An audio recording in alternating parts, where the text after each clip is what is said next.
Hi good morning. காஸ்கோவில் ஒரு full sweet potato back வாங்கியாச்சு. அதனால் எல்லாமே ஸ்வீட் பொட்டேட்டோவில் தான் நான் பண்ணிகிட்ருக்கேன். இன்றைக்கி ஸ்வீட் பொட்டேட்டோ ஃப்ரிட்டர்ஸ் தான் பண்ண போகிறேன். நார்மல் பொட்டேட்டோவில் சால்ட்டு பெப்பர்லாம் போட்டு பண்ணுவாங்க. நான் கொஞ்சம் நம்ம ஊர் ஸ்டைலில் பண்ணலான் இருக்கேன். ஸ்வீட் பொட்டேட்டோவை ஃபுட் ப்ராசஸரில் நல்லா கிரேட் பண்ணிக்கிட்டேன். இதில் கொஞ்சமாக salt, ginger garlic paste, chilli powder, cumin powder, கொஞ்சமாக ராகி ஃப்ளார் ஆட் பண்ணுறேன். 2 எக்கு உடச்சி சேர்த்துக்கிறேன். இதோட சேர்த்து கொஞ்சமாக கடலை மாவு ஆட் பண்ணிக்கிறேன் இந்த பைண்டிங்காக. இது எல்லாத்தையுமே நல்லா மிக்ஸ் பண்ணி வச்சுக்கோங்க. வேணும்னா நீங்கள் ரொம்ப தண்ணியாக இருந்ததுன்னா ஸ்வீட் பொட்டேட்டோவை புழிஞ்சு அதில் உள்ள வாட்டரை எடுத்துக்கலாம். நான் அந்த மாதிரி எடுத்துக்கல.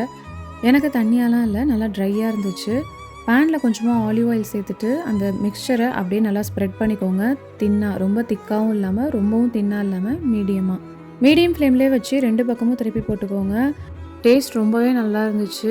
இதுக்கு சைடு யோகர்ட் வச்சுக்கலாம், இல்லைனா நான் அவகேடோ மயோ வச்சுருக்கேன். கண்டிப்பாக ட்ரை பண்ணி பாருங்கள். பாய்.